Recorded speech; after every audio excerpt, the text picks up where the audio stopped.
All right, it is time for our weekly recruiting report with Otis Kirk, as always, joining us. Let's start off with wide receivers. We got a couple guys we got to talk about. KEVON Jackson from Texas.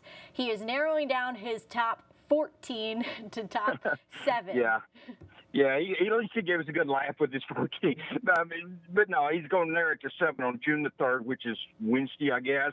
And he will, he's going to get down. And those 7, I'm pretty sure Arkansas and TCU will be in there. The other 5, I'm not sure if Texas, Alabama, Auburn, who might make it in there. But, he does have 7's going to be a workable number. He's a kid that Arkansas really had in on March the 7th for the junior day. He left here saying Arkansas was his leader, but since then, he was going to get back up this summer, and obviously that's not going to happen now with this COVID-19 and the NCAA shutting everything down to the 31st of July at the earliest. Arkansas has some work there, but they're still in business there. They'll make the top 7, and then we'll go from there. But yeah, he's a big time receiver. Tara, we've talked about him on here, obviously. And one thing, talking about his 14 offers, I mean, what was kind of amazing about that is he narrowed it to 14 schools. Most kids don't even get 14 offers, and he had 14 Power 5 schools, in his top 14. And he'll have very good schools in his top 7. So that just speaks of what kind of talent this kid's got. He's a big-time player. Well, another guy we've talked about before as well is Raheem "Rocket" Sanders. Arkansas is in his top 5, but he's going to announce where he's committing to pretty soon. Yeah, he will go next Monday. Not June the 1st, but June the 8th. He will go. He'll announce his decision then. And I still think Arkansas has got a good shot there. It's between Arkansas, Missouri, OU, Florida State, and South Carolina. What really probably, if you're an Arkansas fan, what would worry you there is he hasn't visited the campus during those junior days like Jackson did, and like another kid we're getting ready to talk about, Jaden Wilson. So, but I feel, pretty good about Arkansas's chances to rocket, but he's been an excellent get. He's moved up to a 4-star. I think the last time we talked about him, he was a 3-star, but some of the services have moved him up to a 4-star now. So a lot of schools are starting to see, a lot of people are starting to see what Arkansas saw pretty early in him. Well, Jaden Wilson from DeSoto and Tommy Hill from Orlando are 2 guys that Arkansas is also looking at. Yeah, Tommy Hill narrowed it on May the 18th. He put it down to Arizona State, Arkansas, Mississippi State, Nebraska, OU, and Penn State. Kid can play wide receiver or safety. He's a solid 4-star recruit from Orlando Edgewater High School. And then Jaden Wilson probably could do something in early June as well, and has Arkansas, Illinois, Utah, Louisville, Missouri, Kansas, and schools like that in his top group.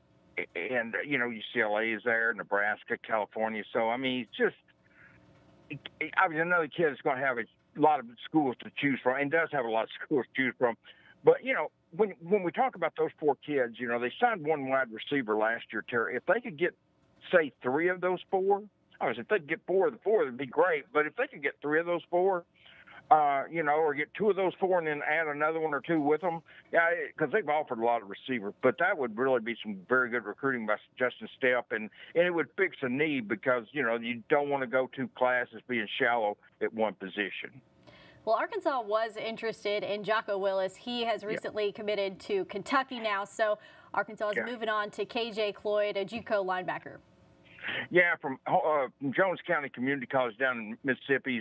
He has Arkansas, Arizona, Arkansas State, Austin Peay, East Carolina, Southern Miss, Louisiana Monroe, South Alabama, and some schools, own him that have offered. He's going to get a lot more offers, and he's about 6'2", 215, was timed in the 4.4, 4.42 range, 4.44 range recently, and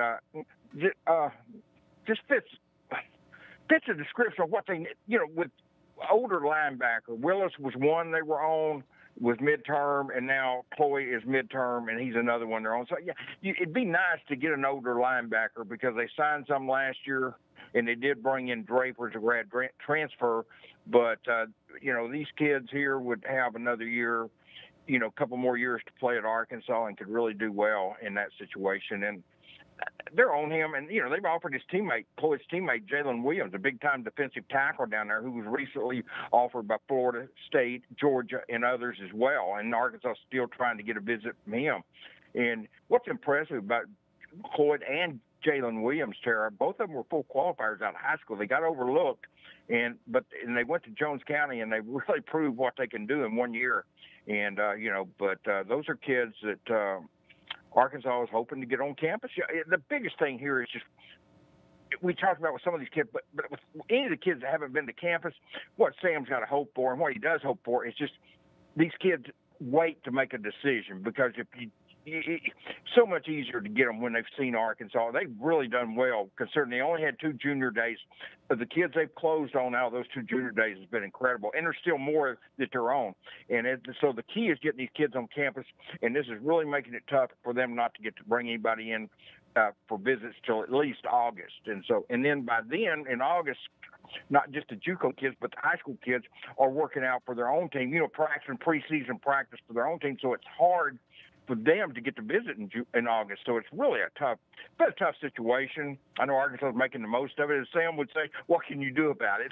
He was asked about that one, something like that on one of our questions one day on their teleconference. And, it's like, it's not, but what can you do about it? And that's true. I mean, you got to just kind of make the best of basically a bad situation.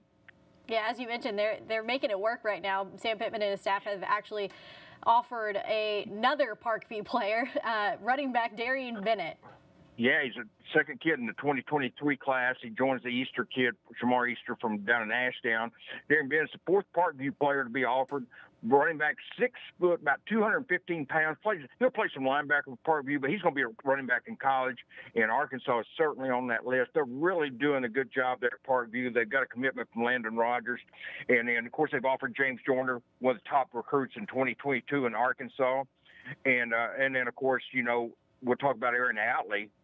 ERIN OUTLEY today, just before earlier today, just kind of out of the blue popped out of the top 10. It was Arkansas, Florida State, Oregon, LSU, Texas A&M, Penn State, Michigan State, Virginia Tech, and Georgia Tech.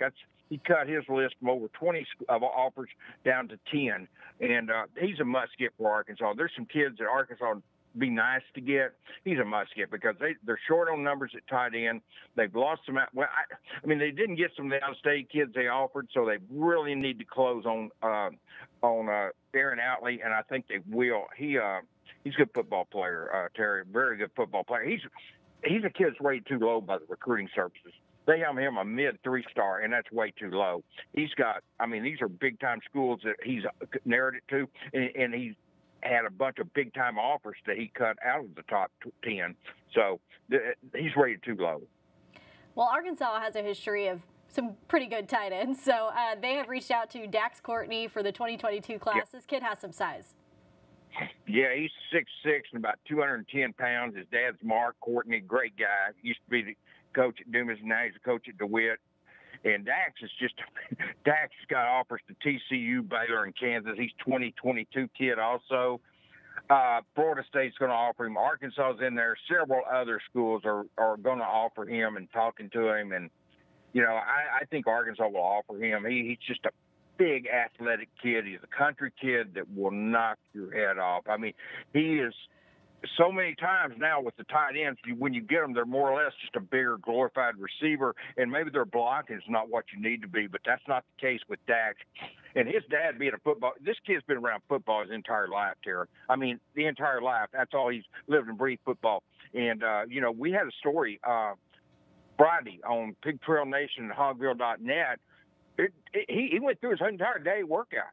I'm glad I don't have to feed him because it was like 5 or 6 meals that he was listing that he ate, So I'm glad I don't have to feed the kid. But anyway, he's a big kid and really going to be someone you see moving up the recruiting charts on a lot of rankings and a lot of schools in the coming years. He's got 2 more years down there at DeWitt and going to be a big-time player. He already is, but he's going to be even more big-time. All right, Otis Kirk, thank you so much for your time. As always, that is our recruiting report. We'll see you back here next Sunday. Thank you.